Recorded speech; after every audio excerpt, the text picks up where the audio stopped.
Adolf Eichmann, with the rank of SS Obersturmbannführer, was a key figure within the Reich Main Security Office, particularly as head of Section 4B4, in charge of logistics and transport. He was appointed directly by Reinhard Heydrich, who told him, "You will take care of all the technical details, and I don't want to know how you do it, just that it is done efficiently." Eichmann participated in the Wannsee Conference on January 20, 1942, as Heydrich's right-hand man, where the mechanisms for implementing the final solution were discussed. On June 4, 1950, Eichmann escaped from Europe using false documents under the name Ricardo Klement, landing in Argentina, where he lived in the shadows for a decade, but his past would catch up with him. On May 11, 1960, Mossad agents captured him as he left his home in Buenos Aires. He was taken to Israel, where he faced a historic trial for crimes against humanity. At the gallows on June 1, 1962, he uttered his last words, "Long live Germany, long live Austria, long live Argentina. These are the three nations with which I have most identified, and I will not forget them. I owe nothing more to the others." Extermination Office, Budapest, 1944. When the German army arrived in Hungary in March 1944, Adolf Eichmann was sent straight there. He arrived in no time. He got off the train with his team as if they were coming to set up an office, but what they were bringing were extermination plans. They carried desks, typewriters, folders, maps, sheets of paper with names. They set up the whole circus in a large house on the hills above Budapest. That was the new base. That's where they were going to operate. The Hungarian government remained silent. There were no protests. The local police were already lined up. All that was needed was someone to push, and Eichmann was an expert at that. He started calling meetings from the first day. Officials, civil servants, and gendarmerie officers attended. He explained the system to them. He had already applied it in other countries, so he gave them everything straight. First register, then mark, then move, and finally board. He said it straight without beating around the bush. The first trains were not long in coming. Within weeks, he had a network set up. Each region was required to deliver a certain number of people per day. It didn't matter if they were elderly, children, pregnant women, or sick people. The counts were done in pencil on the counter. If the number didn't add up, he called the local commander. And if there were any doubts, he sent one of his own to supervise the boarding. Eichmann didn't operate alone. He brought Dieter Wiesliceny, Theodor Dannecker, and others he trusted with him. Some moved around the interior, others managed the lists from the capital. The rabbis were told to gather their communities at designated locations. They weren't told it was the beginning of the end. Those who tried to hide were hunted down by the Hungarians, and those caught were taken to transit points where they were left for days on end without food or shelter. By the end of April, there were already reserved cars. Trains departed daily. Each one carried between 70 and 100 people, packed like cattle. There were no windows or bathrooms, just a bucket in the middle. Each journey lasted days. Some died along the way. Those who arrived did so at their limit. The most common destination was Auschwitz-Birkenau, although they were also sent to other camps. The Hungarian route became one of the main shipping channels. Eichmann didn't hide. He was on every payroll. The reports bore his signature. The telegrams came from his office. In Budapest, he was the one in charge, and the Hungarians knew it. Government officials, railway officials, everyone took instructions from him. Even the trains ran on special schedules. There were military convoys, but priority was given to evacuation convoys. That's what they called them. The pace was so brutal that some within the apparatus itself began to raise eyebrows, but he didn't care. Whenever an official suggested changing the system or reducing the flow, he was cut short. Eichmann said they were at war, that there was no time, that anything not done that month would be impossible. He was afraid the Russians would arrive before he completed his task. The concentration camps, meanwhile, were beginning to collapse. Messages were being sent from Auschwitz. They were demanding a halt. They couldn't take any more people. They had nowhere to put them. But they kept giving orders from Budapest. Even Himmler had to intervene. He asked Eichmann to slow down. The response was ambiguous. He pretended to obey. But the trains kept leaving. Meanwhile, some diplomats were trying to negotiate with the Hungarian government. There was international pressure from Stockholm, from the Vatican, from Washington. There was talk of halting the deportations, but while Horthy hesitated, Eichmann had already sent tens of thousands away. And as the trains rolled along, Eichmann fine-tuned details. He had fences built around some camps. He adjusted the forms to match the Reich archives. He even ordered new uniforms for his team. He wanted everything to be clean, orderly, German. He checked numbers every day. He had a blackboard where he chalked the weekly tally. He liked to see the progression. Train stations in large cities like Debrecen, Miskolc, Szolnok and Szeged became departure terminals. People were crying, screaming, guards pointing rifles. Witnesses spoke of children being separated, of mothers fainting, but none of this reached Eichmann's office. Or if it did, he ignored it. His papers were all numbers. He also made sure there were no leaks. Hungarians who spoke out too much were silenced. Those who helped escape were imprisoned. Postal workers were forbidden to send messages abroad, and trains left at night so no one could count them. The order was for everything to appear normal, although nothing was. Every night Eichmann received reports. He reviewed every line. If a province delivered fewer people than expected, he demanded written explanations. If there were problems with the rolling stock, he called the railway chief. He even interfered with the schedules. He demanded a train leave half an hour earlier or run on a different track. He had total control. In the midst of this administrative hell, there was a key moment, the first inspection visit to the Auschwitz camp by a Hungarian emissary. That official, upon his return, prepared a report describing what he had seen. He handed it to an official close to Horthy. And that report was what started things moving in another direction. When Horthy read that text, he hesitated for the first time. He'd already received letters from religious leaders, foreign politicians, even the Queen of the Netherlands. But reading what was happening in that camp, with names and dates, was something else entirely. That's when he began to think about stopping everything. Eichmann, meanwhile, continued. He had new lists every day. He had trains loading. He had prisoners lined up waiting their turn.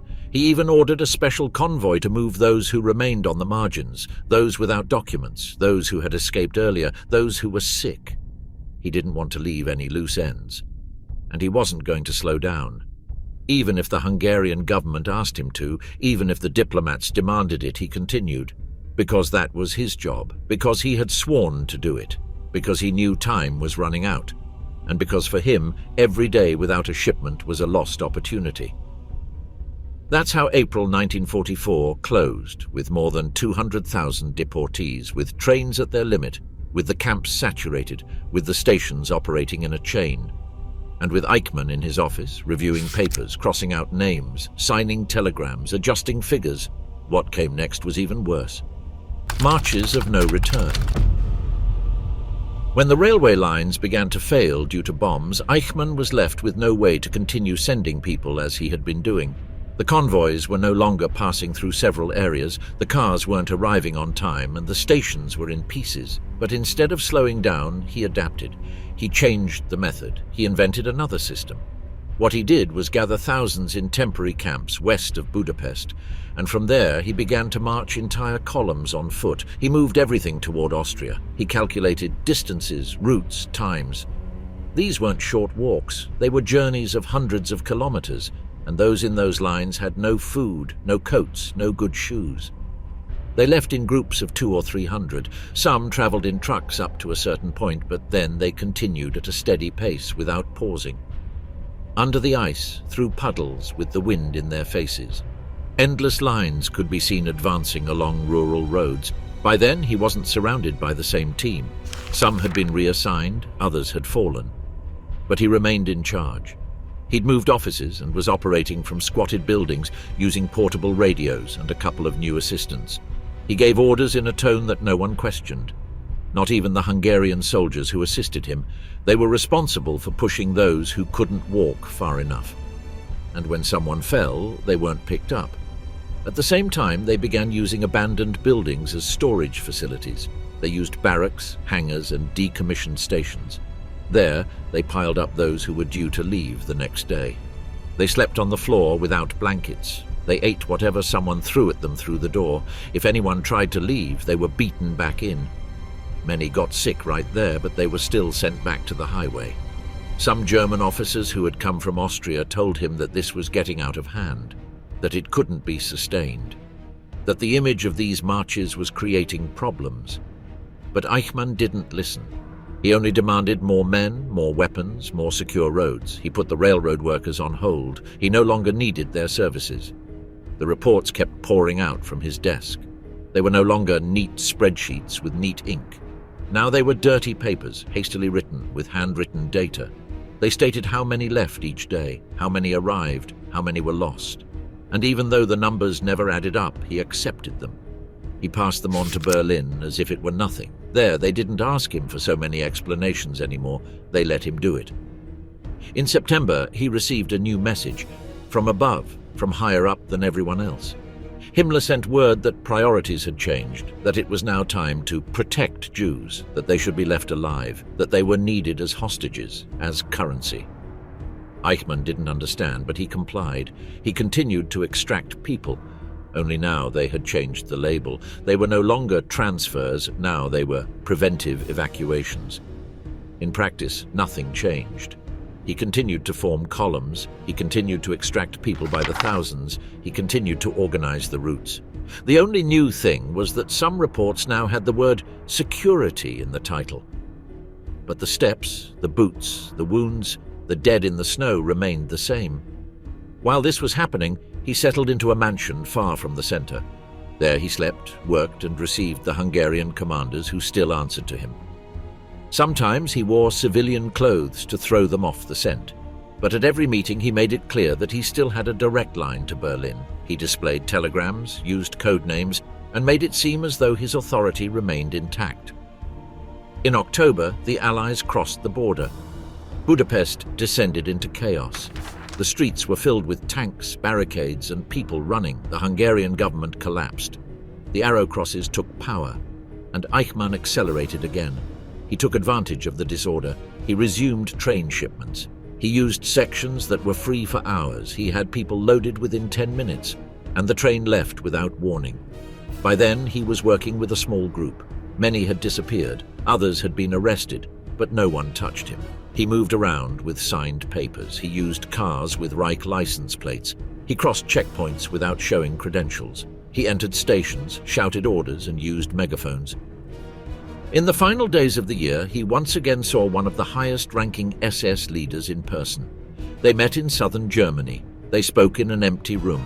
They told him the plan was over, that there were no more resources, that the Reich was falling. That was enough for him to understand that it was time to disappear. He returned to Budapest, gathered a few things, and burned everything with a name or date.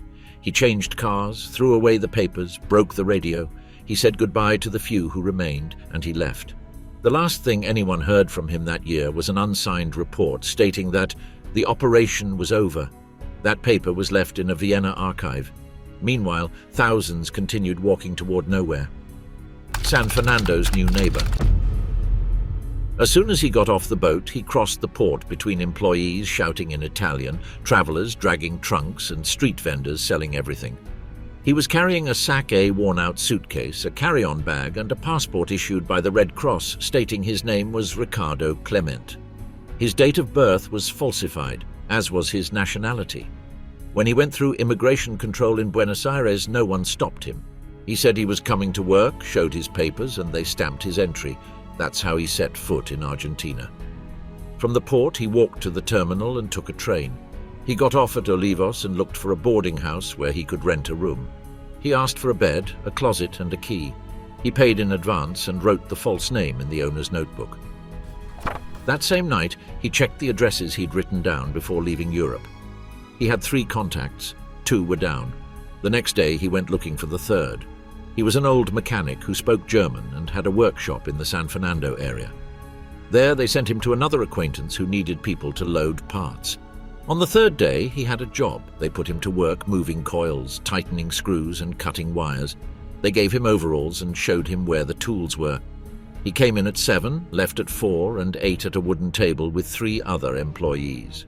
No one asked many questions. With his first salary, he bought a stove, a better mattress, and a second-hand radio. Within a month, he had moved to a larger room. He started using the surname Klement with everyone. He always carried a notebook with him where he noted expenses, places, and dates. He never went out at night.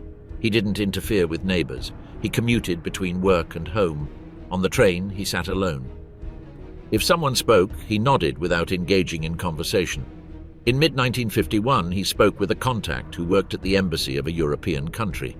He explained that he wanted to bring his wife and children over. The other man gave him a go-between. They told him he needed alternative documents, which could be obtained through parallel channels, and that they would cost money. He scraped together money for months. He sold things, cut costs, and worked overtime. Finally, he delivered the envelope to a downtown office with photos, names, and typed instructions. At the same time, he asked for help from a group of former German soldiers living in Buenos Aires. Some were connected to networks dedicated to this, moving families, changing identities, obtaining visas. They met in private homes, drank beer, and talked about old times.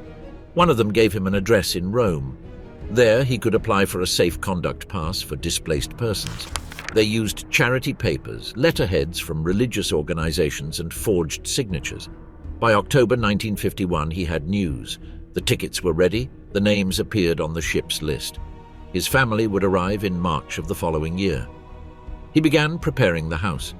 He found a rental in San Fernando on a street with little traffic.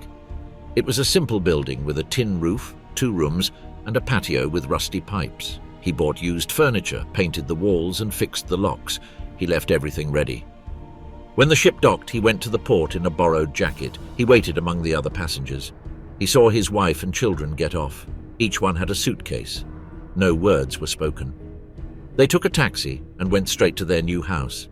That day they ate bread and cheese and went to bed early. The next day he went with them to register the children for the neighborhood public school. They used new names, they brought forged documents. No one asked any questions.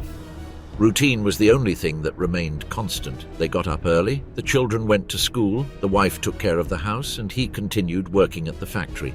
He sometimes changed positions, but always within the same line of work. At the plant, he was known as the quiet guy who got the job done. People on the block nodded to him. No one knew where he came from. They never saw him drunk or in trouble. On weekends, they went to the market together. They bought fruit, bread, milk. They traveled by train or bus. They always carried cloth bags. They never spoke another language in front of strangers. At home, they spoke in German, but on the street, they were careful. There were other similar families in the neighborhood. Some also had European backgrounds. They greeted each other but didn't share much. One of those neighbors told them about a get-together of fellow countrymen. They were going to have a meal. He went alone. There he met a guy who had worked in radio stations in the Third Reich, another who had been in the Waffen-SS, and another who recorded conversations. His name was Willem Sassen. They chatted leisurely. They drank beer and talked about things that were no longer in the newspapers. It was the beginning of something that would grow later. But for now, it was just get-togethers with old acquaintances. In the house in San Fernando, he kept everything in envelopes. He had receipts, letters, bills, certificates, everything in Klement's name. Everything had its place. One shelf for school supplies, another for work supplies, and a wooden box where he kept the papers he'd used to enter the country. Nothing was in plain sight. Everything was locked. During the first 2 years in Argentina, he left no trace of his real name. He changed his signature, he changed his writing style, he even changed his posture. He only spoke when necessary. He didn't go to rallies, he didn't participate in anything political. He didn't write letters abroad except for paperwork. When he needed to send something, he did it through others. If he had to receive mail, he used borrowed boxes. He passed the census without being registered. He changed his watch, his shoes, his hairstyle. He wore plain shirts, straight-legged pants, all bought at fairs or second-hand stores. He had no photographs in sight, neither did his family. Calendars and school drawings hung on the wall, nothing more. That time was one of adjustment, of starting from scratch, mixed with others who also came from far away, with crooked pasts and names that weren't his. He didn't yet know they were looking for him. No one had asked about him yet. He still hadn't appeared on any report, but that would change very soon. Shifts, nuts, and taped tapes. At the corner of Alvear and Constitucion, in an area where no one asked anyone anything, the guy carried on with his routine without breaking a single pattern. For some time now, he'd been signing forms at an electric motor factory at 7 o'clock sharp. He'd come in through the side door with a bag slung over his shoulder, worn overalls, and that face that didn't attract attention even if he wanted to. No one called him Eichmann. Everyone knew him as Ricardo, or if you were in the technical department, as Klement. The place was an industrial plant that assembled medium-sized generators. He sat at a long table where the components were adjusted. They gave him spare parts, screws, coils, aluminum caps, and he had to assemble them in the exact order. He didn't speak while he worked. When he had a break, he'd sit in a corner, take out a newspaper sandwich and eat it while staring at the floor. If someone passed by and said hello, he'd raise his head and nod, nothing more. The company had a supervisor who clocked him in every 2 weeks. The guy recorded attendance, checked for delays, and noted the shifts completed. Klement never missed a beat. If it rained, he went. If there was a train strike, he walked. If the power went out, he waited. He was never late. He never talked too much. The house in San Fernando had been the same as he'd rented it. It had 2 small rooms, a kitchen with damp stains, and a back room that served as a laundry room and makeshift workshop. There he kept an old table with tools, wires, broken parts, and a crooked-neck lamp hanging from the ceiling as best he could. Sometimes, when he didn't have anything urgent, he'd fix things for other neighbors: radios, fans, electric irons, all for very little money. No one knew exactly where he learned to do such things, but he did. The children went to school with worn backpacks. He would drop them off early at the corner, watch them cross, and return to work. The reports arrived in sealed envelopes, and he signed them with a name that wasn't his own. When they got sick, he took them to the neighborhood clinic. He used the papers the Red Cross had given him. It stated he was an Italian citizen. The doctor would take notes and move on to the next one. On weekends, he went to the market on foot. He bought flour, rice, cans of tomatoes, and whatever else he needed. He used a hand-sewn cloth bag. If there was anything left over, he stored it in jars. He had a cabinet where he wrote everything down in pencil: what came in, what went out, what was missing. No one else touched it. In the workshop, he moved to a different section in 1954. Now he was in systems verification. He had to check every part before it went out to the office. He wore gloves, used a voltage meter, and wrote down numbers in a notebook that he later typed up. If something failed, he marked it with a piece of tape and sent it to the back. There was a board hanging on the wall with names. His was there, in the middle, without any crosses or stars. Just one more name. Around that time, he began meeting with a small group at the house of a man named Sasson.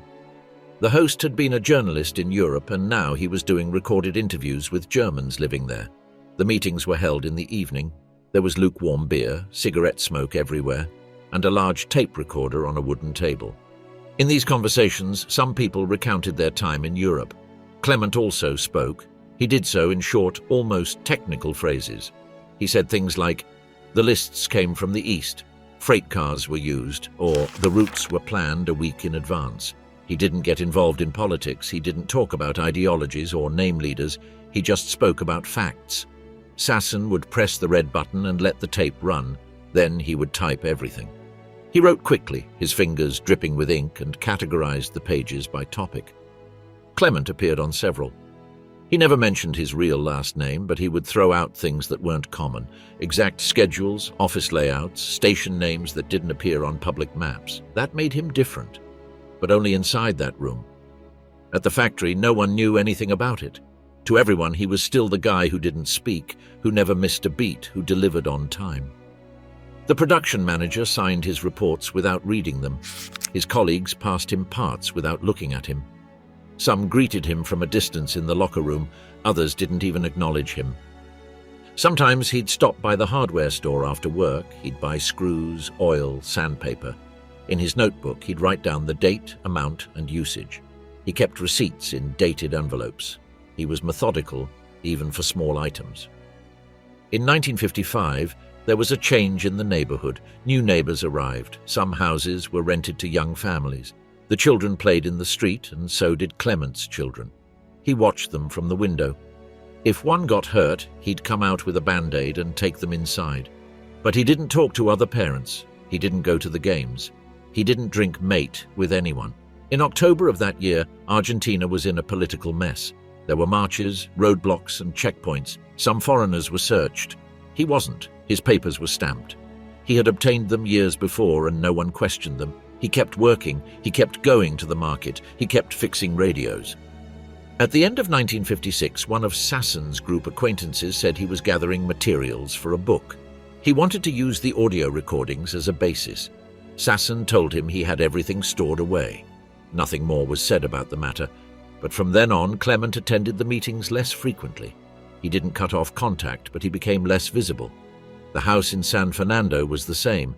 The grass in the back grew uncontrollably. There was a crooked tree where he hung laundry on Sundays. The walls were stained, but still sturdy, the doors locked with a single-pronged lock. The windows had wooden shutters that creaked in the wind. The boys now spoke Spanish better than German. At home, they still used their old language, but outside they behaved like locals. He corrected them if they mixed up words. He helped them with their arithmetic homework. Sometimes he accompanied them to the kiosk. He paid in small bills and returned immediately. At the factory, they assigned him a new machine. He had to verify that the generators didn't vibrate beyond their limits. He used a special tool, like a ruler with a needle, and wrote everything down on forms. He did it without complaint. If something didn't add up, he sent it back. If everything was okay, he signed it in slanted handwriting. The year 56 closed with the guy in the same place as in previous years. Same job, same house, same steps, everything in order. No one asked, no one knew, no one imagined. The man who had built the train system for travel in Europe was now tightening screws in a suburban workshop, without a uniform, without an office, without history, at least on the outside. The track started with a name. The year things started to unravel was just another year, with no strange signs on the street or anything to give it away. In San Fernando, the guy carried on with his life without deviating an inch from the script. He went to work, came back, recorded expenses, fixed broken fans, and never once set foot downtown. The kids were already in high school. The house was leaking, and the garden was as neglected as ever. But far away, in a quiet neighborhood of Buenos Aires, another family quietly took the first step. Lothar Hermann was German. He had arrived after the war and lived with his daughter Sylvia in a low house with a courtyard. His health was not on his side. He had lost his sight a long time ago, and he managed more by ear than by eye. He knew every voice in the neighborhood, every doorbell, every footstep. He often heard his daughter go out for walks. She hung out with a boy who called himself Klaus. They had long conversations, walked along the sidewalk, and returned before nightfall. One afternoon, while having a drink on the veranda, the boy began to talk about his family. He said his father had been someone important in Germany, that he had held a position during the war, that his real last name was not the one they used now, and he blurted out a name, Eichmann. Sylvia listened to him, recorded it, and when night fell, she repeated it to her father. Lothar remained still. He knew exactly what it meant. A few days later, he typed a letter. He asked for help with it because he could no longer write alone. The paper contained loose information, a name, an address, a description of a young man, and a suspicion. The envelope traveled to Germany to an address linked to the search for escaped Nazis. There was no reply. So he prepared another mailing, this time with more details. That copy was addressed to Simon Wiesenthal, who had spent years collecting papers, clippings, rumors, and photos. In Vienna, Wiesenthal received the note. He read it, compared it with others he had saved, and put together a new file. He packed everything in a diplomatic pouch and sent it to Israel. In Tel Aviv, the Mossad unit that handled these cases pored over every line.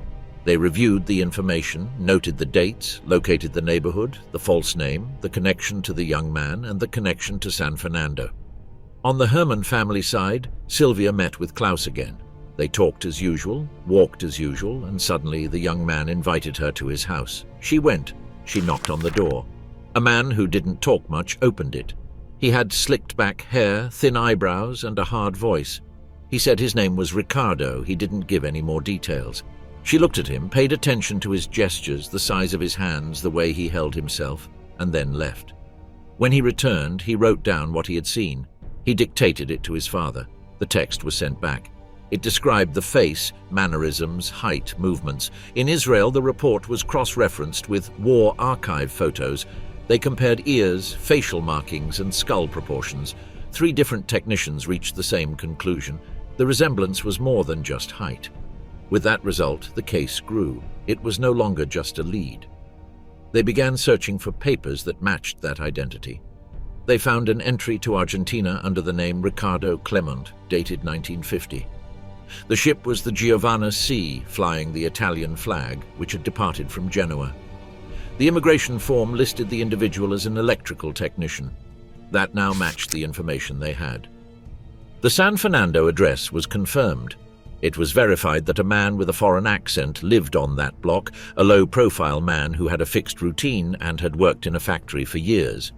He had been seen at the station, carrying a canvas bag and workers' clothes. Some neighbors knew he had family, but not much more. No one remembered hearing him say his last name out loud. In Tel Aviv, the Mossad leadership reviewed the case. It was the first time solid information had appeared with a name, face, address, and cross-referenced documentation. There was no definitive proof, but the margin of doubt was small. They decided to move forward. The deployment of a small unit was authorized to confirm what the papers said. The priority was to observe, not intervene, see if everything matched before moving. Thus began the surveillance from abroad. But in Argentina, nothing changed. Klement continued going to the factory as he did every day. He clocked in, checked parts, and remained silent during breaks. In the house, the same furniture, the same burned-out light bulbs, the same stained walls remained. The letters that arrived had no return address. He kept them in a drawer sorted by date. Sassen's recordings reached ears outside Argentina. It wasn't made public. But one of those who heard it jotted down a name, Ricardo Klement. That served as further confirmation, because the guy speaking there was spilling information that only someone who'd been up to their necks in the hole could have known. The final stretch of 58 closed with the file on the Mossad director's desk. There were the photos, the medical reports, the schedules, the immigration records, the letters, Sylvia's statements, the name matches, and the facial expressions. Everything fit together. From that moment on, the operation was no longer a possibility. It was an order. The day the routine was broken, the decision was made. The Mossad already had the file with all the names and numbers recorded, so they sent people. They weren't in uniform or with any insignia. They arrived on different flights and with passports from countries that didn't raise suspicion. Each had a piece of paper, an alibi, a story that came with a credible address, occupation, and accent. When they landed in Buenos Aires, they split up. Some checked into cheap hotels downtown. Others rented rooms in old neighborhood houses. None attracted attention. One of the first to move was the person in charge of locating him. He settled near the train, walked the streets of San Fernando, crossed avenues, mingled with the neighbors, and within a couple of days he knew where the house was. It was a low, no-frills building with a metal gate and dried plants at the entrance. A man left from there punctually every morning. He carried a bag, wore a light-colored shirt, and always took the same route. He lowered his head, walked slowly around the corner, and didn't greet anyone. His routine was like a watchmaker's. From Monday to Saturday he left at 7, walked 5 blocks to the station, boarded the train heading north, and returned along the same sidewalk just as the sun was setting. He took every step the same.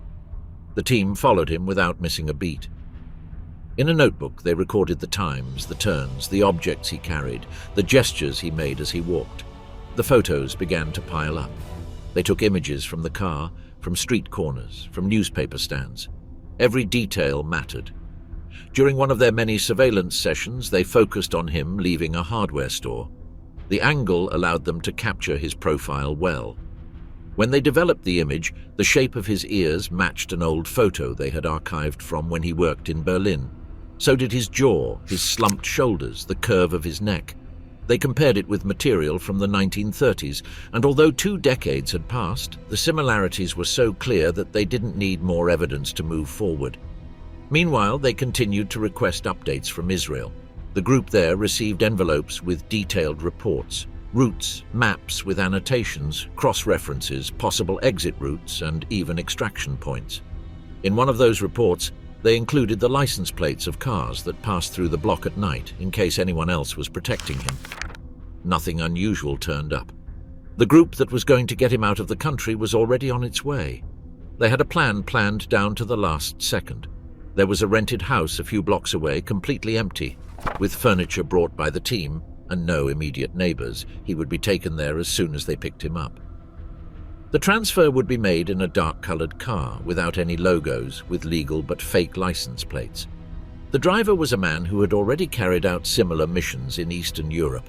He knew exactly where to brake, how to make the turn, and how long to wait without attracting attention. The date was decided in a short, quiet meeting with the map on the table. It was May 1960. Conditions were good, the weather was favorable, and there were no holidays or marches that might complicate the maneuver. That day they fanned out early. Some stood at the entrance to the street, others pretended to check the engine of a parked car, and yet another walked with a newspaper under his arm. Everyone was in their place. The house was silent. The lamp on the streetlight illuminated the meeting point. At 8:03 p.m. the man turned the corner as usual. He was carrying his bag in the same hand, his head down, his stride steady. At just the right moment, one of the team members approached him from behind. Another got out of the car. In seconds, they had him by the arms. They covered his head with a dark cloth, put him in the back seat, and the car started moving without raising any dust. No one screamed. No one looked. The houses had their curtains closed. No one knew what had happened on that block until much later. They took him straight to the house they had already prepared. They brought him in through the back door. There they undressed him, photographed him, measured him, and began checking if everything matched what they had. They took pictures from various angles. They compared moles, scars, and proportions. A mark on his abdomen matched a medical report from 1944. They made him write his real name. The handwriting was the same as on documents he signed when he commanded trains in Hungary. Everything made sense. They kept him there for several days. The group took turns caring for him. No one went out. Food was brought by a local contact who didn't know who was inside. No one spoke loudly inside the house. Every time someone crossed the door, they did so through the back. They checked the flights, the escape routes, the paperwork they would need. They prepared an airline uniform. They made him pass for a convalescent worker. They fabricated fake credentials, tickets, authorizations, all in someone else's name. The man was sedated just enough, not to sleep, but enough to stay calm. When they put him in the car that would take him to the airport, the cloth was still covering his face. They traveled through side streets, avoiding routes with checkpoints. They arrived at Ezeiza before dawn. The group entered through the diplomatic departure area. Everything was ready. The passport was stamped, the uniform was ironed, the wheelchair was waiting for them. They boarded the plane as part of the crew. No one asked anything, no one noticed anything. When the plane door closed, the operation was complete. What came next no longer depended on the street or cameras or repeated routines. Now the matter was at an altitude of more than 10,000 meters, with the lights off and seat belts fastened. And the man who had spent years walking around the same corner every day never crossed it again that day. The trial he couldn't avoid.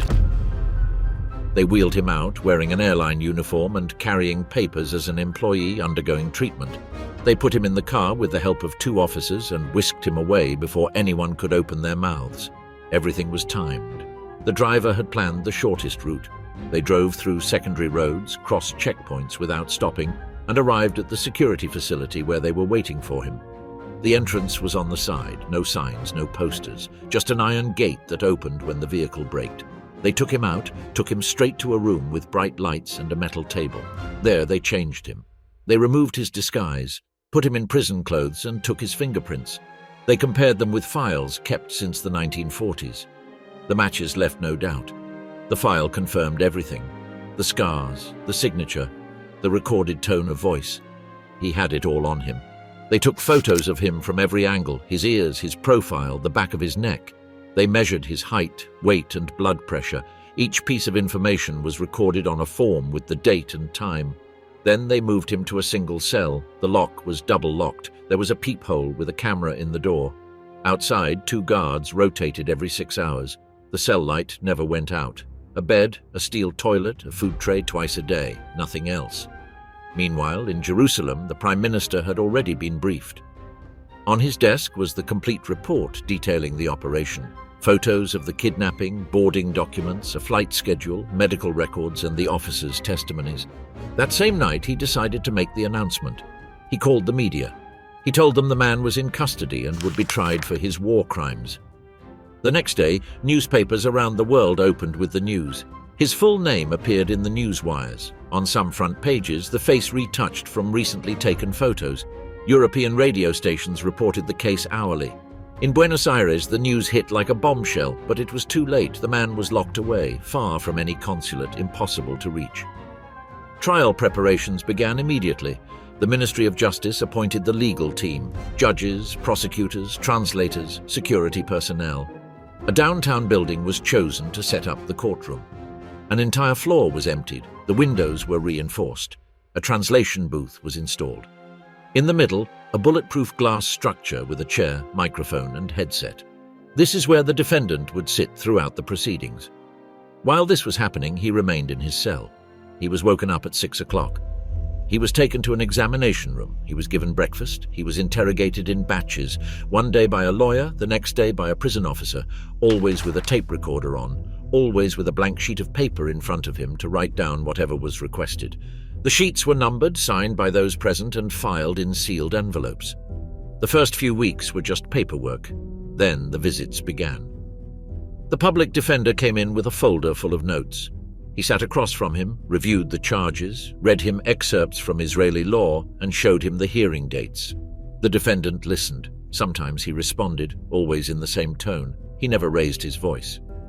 The meetings lasted just the right amount of time. Then he was returned to his cell. Every so often they took him to the courthouse. They did it at night. They put him in an armored car, surrounded him by 4 officers, and drove him straight to the building. He entered through a tunnel. They left him in an intermediate room. There they prepared him for the drills. They taught him where to sit, how to use the headset, how to react to questions. Everything was recorded, every movement, every pause, every gesture. The television cameras were already set up. There were several of them, located at the ends of the courtroom. One focused on the witness stand, another on the translation booth, and another on the defendant's seat. Technicians ran tests every day. They checked the microphones, the cables, the sound. The stenographers practiced with old documents. The guards rehearsed entrances and exits. The prosecutors polished their speeches. The atmosphere became charged. Invitations to survivors began arriving in the mail. Key witnesses received sealed letters. Some were in Israel, others were contacted in Europe and the United States. They were asked to bring documents, photos, and mementos, to recount what they had seen, what they had experienced. Each one was summoned with a date, time, and place. Not one refused. The court confirmed that the first hearing would be in June. On that day, the defendant would be led into the courtroom through the back door. He would enter under escort. He would be seated in the glass booth. In front of him, the judges. To the left, the prosecutors. To the right, the defense. In the background, the audience. Among them, the international press, victims' families, diplomats, and onlookers with passes. All seats were numbered. All microphones were on. The technical team estimated that the broadcast would reach more than 20 countries. Antennas were installed, interpreters were hired, and reporters were hired to provide summaries for the newspapers. Public radio announced it would broadcast live. Some private channels also requested permission. Black and white television would show everything from the first greeting to the last word. That month, in his cell, the defendant's routine didn't change. Breakfast at the same time, a medical checkup the same as always, walking down the corridors at the same pace. The only thing different was his suit. They gave him a grey one, ironed, a light-coloured shirt, polished shoes. He would wear all of this when he appeared before the court. The biggest trial of his life wouldn't take place in a field or at a station or in an office with maps. It would take place in front of cameras with everyone watching and with no possibility of moving. And there, amidst cables, glass, microphones, and a multitude of attentive eyes, the man who arrived with a different passport had no escape route. The surrender that crossed the Atlantic. At 2 a.m. on May 21st, 1960, on a lonely stretch of highway between San Fernando and Buenos Aires, a black car was rolling along at a leisurely pace, its windows up and its engine off at every stoplight. The driver didn't speak, and the rear passenger had his arms pressed against his body, his head bowed, a brown blanket covering his torso. In the glove compartment of the car were a pair of passports, one diplomatic and one ordinary, plus 2 envelopes with sealed papers and an unused syringe. The car turned onto a narrow, unpaved street that led to an old hangar. Once inside, it stopped near a Lockheed Lodestar that looked like it had been idle for decades. Another group was waiting for them. Two men approached and opened the car door. One carefully pulled off the blanket while the other lifted the face of the man hunched over in the back seat. The man blinked twice and grunted. The pilot appeared with a list. The name he read didn't sound German, but everyone knew who it was. Two men carried him and put him on the plane without a word. They dressed him in a fake airline uniform and sat him in the back. He had no real papers or confirmed identity. The only thing he had in his pocket was a card that certified him as a flight technician. The group quickly dispersed. Some stood guard outside, others checked cables, tanks, and the radio. At 3:30, the Lodestar took off for Montevideo without formally registering its departure from Argentina. Once in the air, the fake technician was locked in the back seat with a blanket over him and a half-administered injection in case they needed to sedate him. The cockpit lights were almost completely turned off, and the pilot flew at low altitude to avoid radar detection. Upon crossing the Rio de la Plata, they made contact with a reserved channel at Carrasco Airport. No one in the tower asked about the extra crew member. The plane landed, fuel was refueled, the flight cards were changed, and they took off in less than half an hour, bound for Dakar. During the flight over the Atlantic, the prisoner vomited once and urinated on himself. No one cleaned him up. One of the crew members held him by the neck for several minutes, while another checked that he had nothing hidden in his clothing. The forged papers were stored in a compartment behind the co-pilot's seat. The plan was to keep him alive, but immobilized. They spoke to him in Spanish, Hebrew, German, and English, but the man didn't respond to any of the languages. After 9 hours in the air, the plane landed in Senegal without declaring any passengers. On the ground, Mossad personnel had already reserved a secondary runway for unseen refueling. They used mobile hoses, gas canisters, and portable ladders. No one from the airport had access to the interior. The fake technician still didn't speak or move. They changed his clothes while he slept. They put another uniform on him, partially cleaned him, and gave him some liquid through a syringe. The last part of the journey was the most closely monitored. From then on, any transmission would be detected by civilian or military radars. They flew with Israeli identification and an official route plan. A pilot with the rank of colonel was at the controls, and 3 agents with diplomatic credentials were on board. According to the documents, the plane was carrying returnees who had been in Argentina as part of the team celebrating the anniversary of the State of Israel. No one else appeared on the list. Around noon, the plane landed in Tel Aviv. A fake ambulance was waiting on the tarmac. The man was lowered down a rear ramp, loaded as if he were seriously injured. They put him in the vehicle, covered him with a sheet, and drove off toward an unmarked building on the outskirts. In the room, there was already a metal bed, leather handcuffs, and 2 cameras pointed at the ends. To one side, a folder with personal information, old black and white photos, and an envelope with interrogation instructions. Upon initial physical examination, the detainee showed signs of having been beaten more than a week earlier. His face was swollen, he had a bruised rib, a sprained ankle, and pressure marks on his wrists. He underwent X-rays and blood tests and was examined by German-speaking doctors.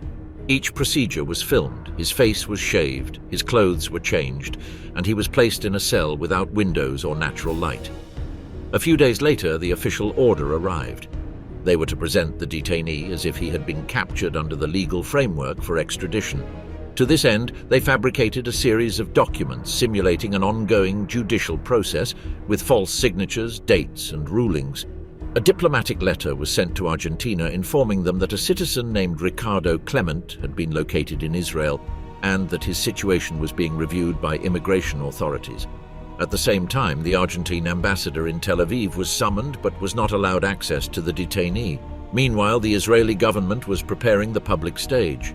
It was decided that before announcing his real name, every point of his historical record would be confirmed: positions, locations, dates, functions, and responsibilities. Everything had to match the documents recovered in Europe. A special Shin Group bet worked for full days, comparing signatures, letters, and survivor testimonies. There was no room for error. The prisoner remained in solitary confinement under constant surveillance and only received food through a metal gate. On May 31, 1960, Prime Minister David Ben-Gurion appeared before cameras and announced that a man identified as Adolf Eichmann had been arrested in Israeli territory. He gave no details. He didn't clarify how, where, or when. But the announcement exploded in newsrooms around the world. The entire story changed pace in that instant, and the man who was brought out wrapped in a blanket, handcuffed and nameless, once again became the face of one of the darkest chapters of the century. This time with a trial ahead of him, ahead of the day they named him in front of everyone. The bench was full. The judges, in their grey suits and marked papers, already had the charges in front of them.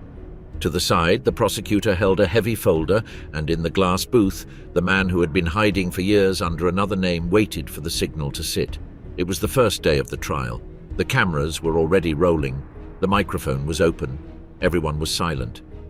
At 9 o'clock sharp, the court clerk read the defendant's full name. He spoke it slowly, loudly, without pausing. Then came the list of charges, one by one. War crimes, direct responsibility for the deportation of entire communities, collaboration with armed units in extermination operations, and more. Everything was accompanied by dates, places, amounts, routes, office names, seals, and records. Inside, the temperature was rising. Outside, radios broadcast every word. Not a fly flew in the courtroom. In the audience were the victims' families, journalists with open notebooks, and correspondents from Europe, the United States, and Latin America, all taking note of every detail. In the background, translators were simultaneously repeating the words in German, English, and Hebrew. The defendant sat with his headphones on. He didn't speak. He was barely breathing. The cage had a glass front panel, 2 panels on the sides, and a door at the back. It had been designed so that he couldn't be touched or seen up close, but could still be heard clearly. In front of him, the prosecutor began with the documents. He took one out, showed it, read it. Everything was official: telegrams, signed orders, transport records, prisoner cards, reports sent from local offices to the command center. The witnesses began to file in. Each one stepped up to the lectern, said their name, age, and where they had been during the war years. Some carried photos, others old letters. They all knew what to say. They didn't need to practice. They just recounted what they had experienced. One explained how they separated those getting off the trains. Another recounted how children were loaded onto trucks. A woman spoke of closed trains, days without water, and the screams she heard on the journeys. The prosecutors used a large screen to display maps. They pointed out train routes, departure times, key stations. They explained how boarding was organized. The papers showed how many people were leaving, how many were arriving, and how many weren't on the final list. Each number had a backup. Each trip had a sheet with signatures, stamps, and schedules. The defendant continued to look straight ahead. He wiggled his fingers, adjusted his chair, and adjusted his headphones. He had a folder with copies. Every now and then he'd review a sheet of paper, turn the page, and then put it back on the table. He didn't speak to anyone. He just jotted things down with a short pencil, always on the same notebook. One of the toughest days was when a former Hungarian train agent came in. He took out a notebook with handwritten notes. He showed the lists with the names of the convoys. He listed dates, car types, departure points, and destinations. He said these sheets were sent to him from an office run by a man named Klement. He showed the envelopes. They all came from Austria. Another day, a woman came in wearing an old coat. She said she'd worn it in the fields, that it was the only thing she had left. She told how her family had been loaded into windowless wagons, that she didn't know if they were going to work or die, that no one said anything to them. They were just pushed. She still had the cloth star they'd sewn on. She showed it. She put it on the table. No one was breathing. The court listened to everything. They took notes. They asked for sentences to be repeated. They called breaks to review documents. The defense asked questions, but without rushing them. They asked if the person remembered correctly, if they were sure of the dates, if they could specify this or that, but everything was solid. No one doubted it. Each witness left through the same door they entered. On the street, some were greeted by family members. Others left alone. Some returned the next day to continue listening. They wanted to see what else came out. During one of the breaks, the prosecutor brought out a box. It contained audio tapes. They were played on a court recorder. It was the defendant's voice speaking in private meetings with other ex-Nazis in Buenos Aires. In the recordings, he talked about transfers, coordination between offices, how the train cars were filled, how the quota was calculated by city. He didn't use soft words, he told it like it was. The tapes were heard in full, there were no cuts. The judges asked for a copy. The defense tried to argue that they weren't valid, that they had been recorded without authorization, that fragments were missing. But the recordings were complete. They had dates, witnesses, and transcripts made by third parties. As the weeks passed, the court put together a schedule. Dates, routes, documents, photos, testimony, everything had its place. Every piece of information pointed to the same name. The pressure was mounting. Newspapers were already talking about a conviction. On the radio, they debated whether there should be a death penalty. The defendant kept going back and forth between jail and court, and so the trial continued, day after day, testimony after testimony, charge after charge, until the calendar reached December and the judges locked themselves away with the papers. The one who emerged in ashes from the military crematorium. When the judges finished reading the sentence, there was no pause or waiting. The decision was signed and sealed. All that remained was to coordinate what was to come. In the prison where the man in the glass cage was being held, they began to reinforce the doors. Shifts were changed, outside visits were prohibited, and extra security was mounted from the hallways to the rooftop. Every person entering or leaving passed through 2 checkpoints. The name that appeared on the order was printed in black ink, clearly visible in the center of the document, Adolf Eichmann. The Ministry of Justice sent an envelope with the exact time of the procedure. At 11:30 p.m. on May 31st, the main corridor of the security wing was empty. Only authorized personnel remained in the area. A group of officers with special credentials was called into a separate room. The prison director, a state doctor, a representative of the central government, and an official witness from the judicial system signed the execution order, all with names and seals in duplicate. At 11:45 p.m., they opened the door to the cell where Eichmann had been held for months. He was dressed in a grey jumpsuit. His hands were tied with thin rope. He walked between 2 guards flanking him. They crossed the main corridor under dim lights, in complete silence. Upon reaching the marked spot, they placed him on the platform. One of the officers read the entire order aloud. The clock in the room read 0001. The trapdoor opened. The body fell. The doctor waited the required time, checked his pulse, and filled out the form certifying that he was dead. The body was wrapped in an unmarked white sheet. A bandage with the time and signature of the prison official was placed over it. The body was placed on a stretcher and taken to the refrigeration area. There was no noise outside. No one was watching. Only the officers assigned to the transfer were authorized to know where it was taken next. At 4 in the morning on June 1st, an unmarked state-owned truck left the prison with 3 people on board. The body was sealed in the rear compartment. They didn't stop. An internal itinerary sheet said, "Defense Authorized Crematorium." It was a facility that didn't accept civilian bodies. It had an old furnace, used only for special procedures. The crematorium was closed to the public. Only a technical operator and 2 men in uniform were waiting. They had received the order the day before. The furnace was lit 3 hours earlier to reach the required temperature. At 5:12, the stretcher containing the body was pushed into the inner compartment. The technician placed a metal tray and activated the system. The combustion lasted 90 minutes. Finally, what remained was pushed into a hermetically sealed steel box. A label with the same number as the court order was affixed to the side. The box was not stored. By 7:20 a.m., a second team had already prepared the next step. A light patrol boat departed from a dock controlled by the Navy. On board were 6 people, 2 Shin agents, Bet, an Interior Ministry official, a naval captain, an administrative assistant, and the camera operator assigned to record the procedure. The vessel carried extra fuel to avoid stoppages. They sailed for just over an hour out to sea. They had specific coordinates. Upon reaching the exact spot, the captain cut the engines. The officer opened the box, tipped it over into the water, and spilled its entire contents. Nothing was said. No one commented. The operator recorded the entire sequence with a handheld camera. The recording was filed under confidential security code at the Shin headquarters. Bet point. The boat returned without stopping. On land, the empty crate was taken to a sealed evidence room. A report was prepared. The official who oversaw the dumping signed 3 copies of the report. One was delivered to the Ministry of Justice. Another remained in naval custody. The third was kept in the sealed file with the case number. That same day, at 11 a.m., the official government spokesperson called a press conference. He was given a 4-paragraph statement. It stated that the execution had been carried out in accordance with the sentence, on the scheduled date under legal and medical supervision, and that the remains had been disposed of outside territorial waters without trace or burial. No questions were allowed. No photographs were issued. The note was reproduced in local media and translated for international press. In the following days, diplomatic offices from several countries requested confirmation.